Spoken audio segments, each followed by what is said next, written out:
She said, "I found someone who actually excites me. This trip is over for us." We were still sharing the same hotel room. I didn't argue. Okay. I booked an earlier flight home alone. 2 nights later, I got a call from a number I didn't recognize, and the first sentence made me sit up straight. I'm 35, and I thought I had my life figured out.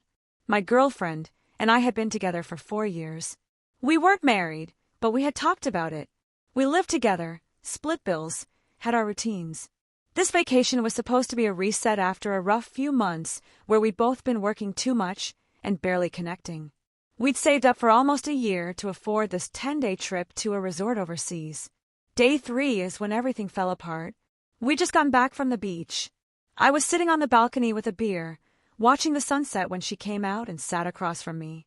Her face was different, cold, like she'd made up her mind about something and was just waiting for the right moment to say it. "We need to talk," she said. I remember my stomach dropping. Those 4 words never lead anywhere good. "Okay," I said. "What's going on?" She didn't look at me, just stared out at the ocean. "I met someone yesterday at the bar by the pool. We talked for hours while you were napping." I felt my throat tighten. "You met someone?" "Yeah." She finally looked at me, and I realized something. I haven't felt excited in years. Not with you, not about us, but talking to him.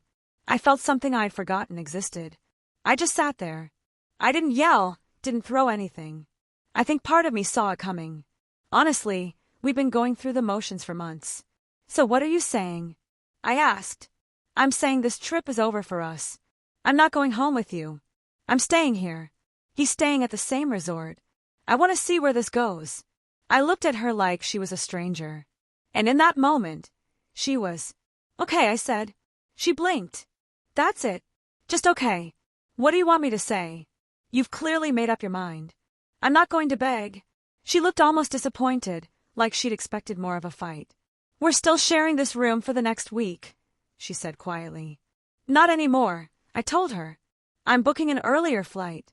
I'll be gone by tomorrow night."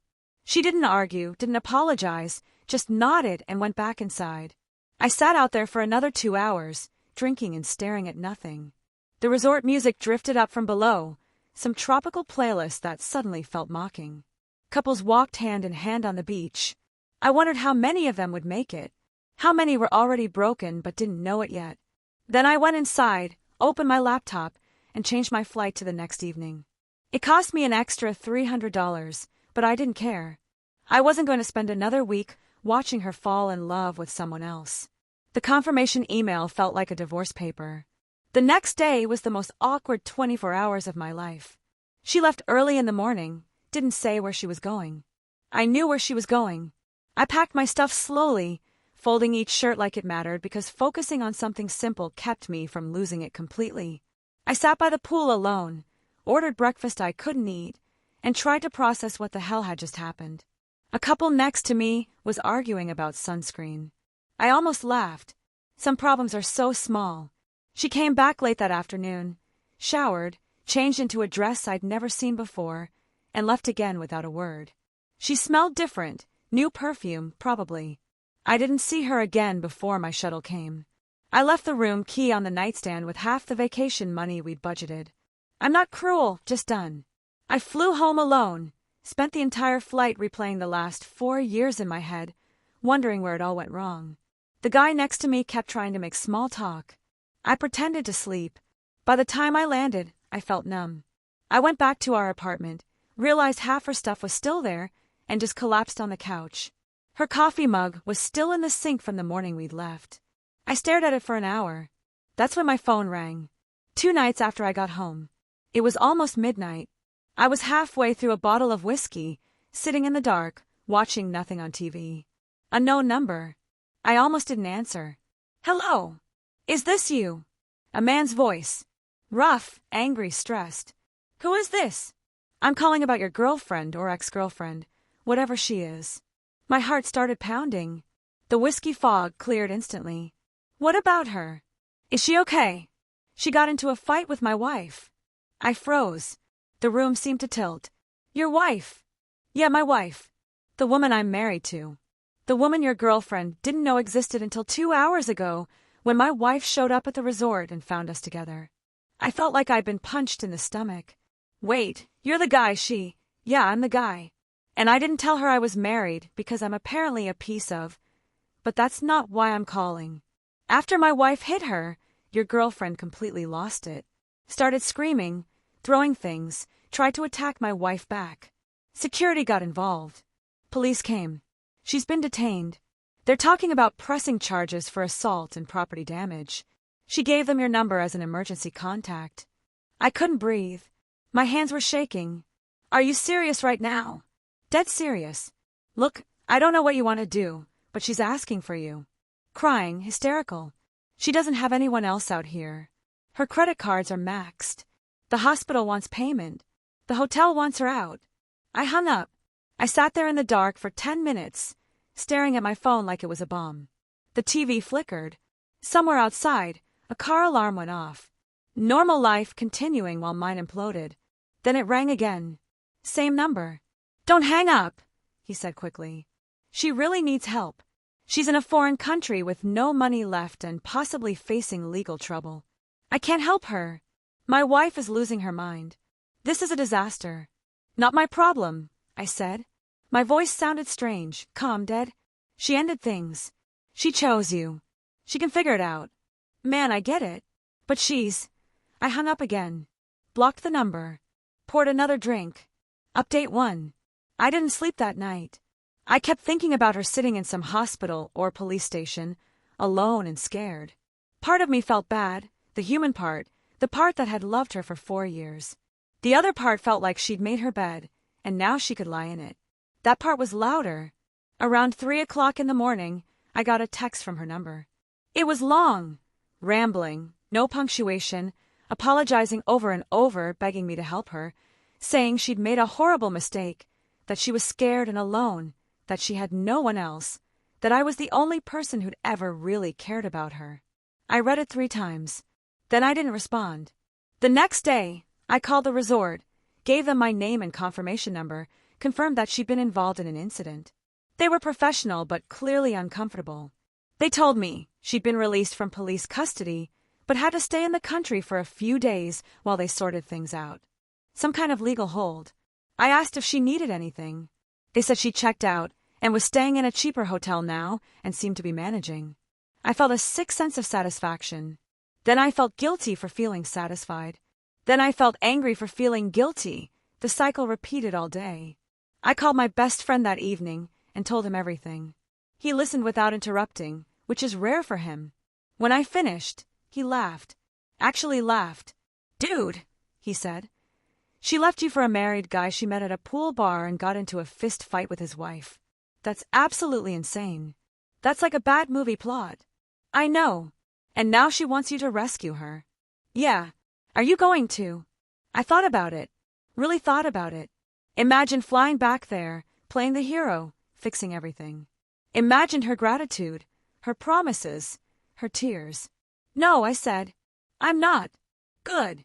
Let her figure it out. She's an adult. She made adult choices. Now she gets adult consequences. But it wasn't that simple. Over the next few days, she kept texting, calling from different numbers I didn't recognize, leaving voicemails, each message more desperate than the last. She'd maxed out her credit card, paying hotel bills and hospital fees. She couldn't afford to change her flight. She needed money. Just $500, just $30, just anything.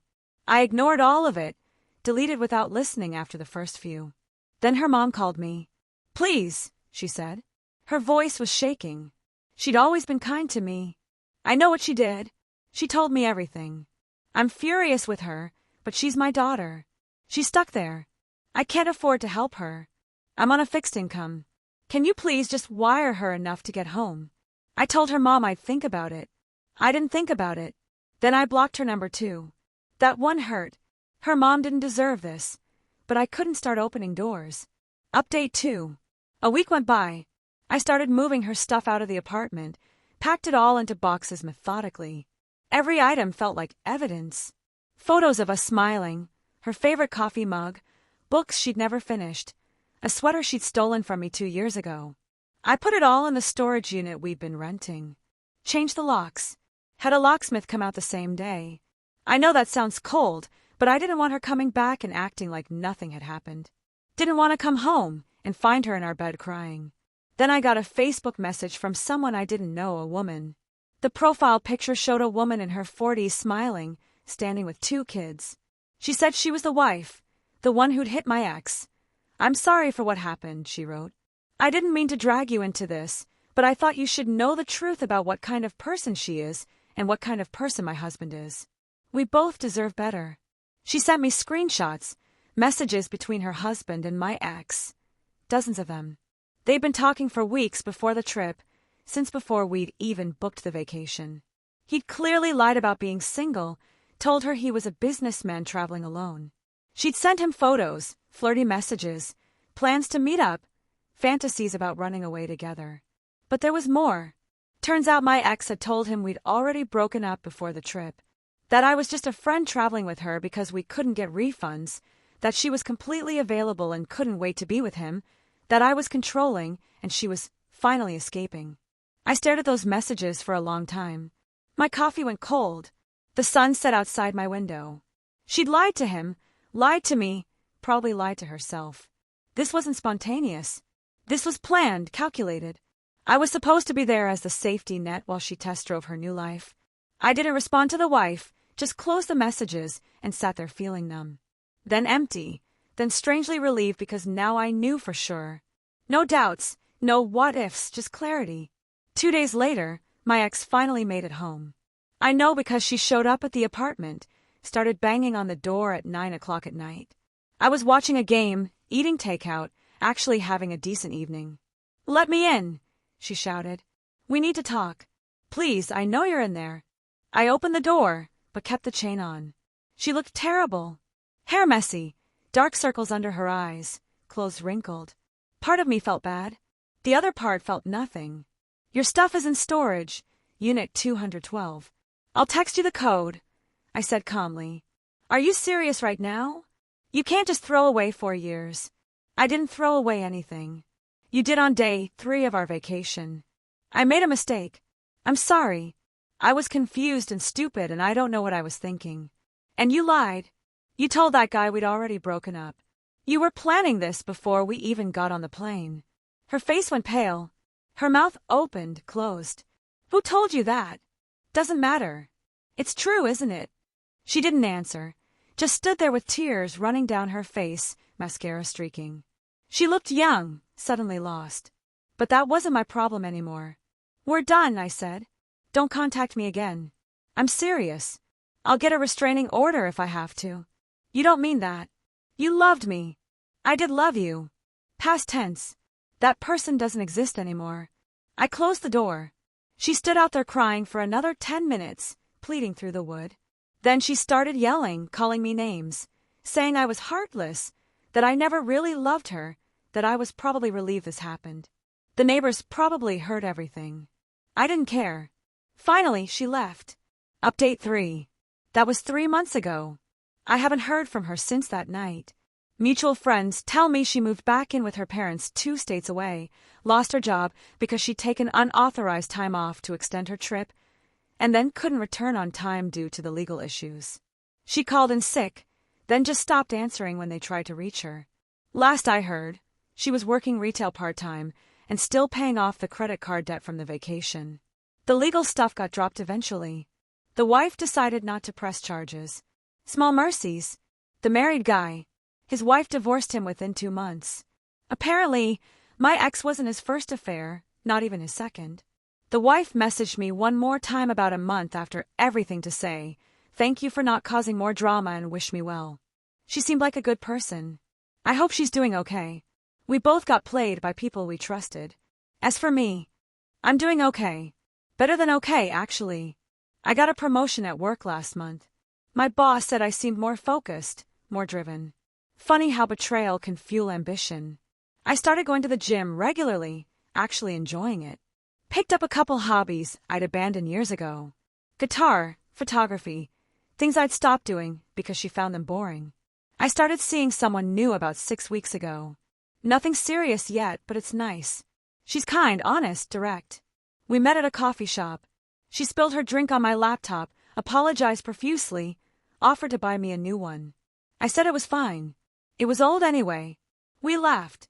She asked if she could buy me dinner instead to make up for it. I said yes. The complete opposite of my ex in every way that matters. I still think about that night on the balcony sometimes. The way my ex looked at me when I just said, okay.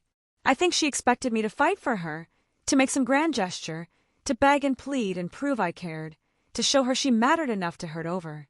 But here's what I learned. You can't make someone want to stay, and you shouldn't have to. The right person won't need to go looking for excitement with strangers at pool bars. They'll find it with you. In the quiet moments, in the everyday life you build together, in the morning coffee routine, in the way they laugh at your stupid jokes, in the comfort of knowing someone chose you and keeps choosing you. My ex texted me last week, just 2 words. I'm sorry. I didn't respond. There's nothing left to say. Sorry doesn't fix betrayal. Sorry doesn't undo lies. Sorry doesn't give me back the time I wasted or the future I'd imagined. Some people come into your life to teach you what you don't want. She taught me that. And honestly, I'm grateful, because now I know exactly what I'm looking for. And it's not her. It's not someone who sees me as an option, as a backup plan, as the safe choice while they explore more exciting possibilities. Final update. It's been 6 months now since everything happened. I'm writing this because a few people reached out after my last post asking how things turned out. Strangers who'd followed my story. It's weird to think other people care about my mess. The woman I mentioned I was seeing, we're still together. It's been 4 months now. Her name, well, that doesn't matter for this, but she's real. We just booked a vacation together, actually. Different resort, different country, different everything. And this time, I'm not worried about anything going wrong because I'm with someone who actually wants to be with me, who tells me when she's unhappy instead of finding someone new behind my back, who thinks building something real is more exciting than chasing fantasy. My ex tried to reach out one more time about 2 months ago. She sent a long email explaining everything from her perspective, how she'd been feeling unfulfilled for over a year, how she'd made terrible choices, how she wished she could take it all back, how therapy was helping her understand why she sabotaged good things, how she'd grown, and how she knew I probably hated her, but she hoped someday I could forgive her. She asked if we could meet for coffee and talk. Just talk. She wanted closure. I read it twice, sat with it for a day, then deleted it. Some people deserve second chances. Some people deserve closure. But sometimes the best thing you can do for yourself is just move forward without looking back. Her closure isn't my responsibility. Her healing isn't my job. I spent 4 years trying to make her happy. That's over now. I don't hate her. I don't wish bad things for her. I hope she gets help. I hope she figures out whatever she needs to figure out. I just don't think about her anymore. And that, more than anything, tells me I made the right choice that night when I said okay and walked away. Life's too short to spend it with someone who sees you as a backup plan, as the person they settle for when their exciting option doesn't work out. I deserve more than that. We all do. I'm happier now than I've been in years. My apartment is mine. My life is mine. My future is mine. And I'm building it with someone who chose me first, not second. Not as a safety net first. That's the ending I needed. Not the one I planned, but the one I deserved. Sometimes the best revenge isn't revenge at all. It's just living well, moving on, being genuinely happy, letting go completely, and finding something better. I found something better.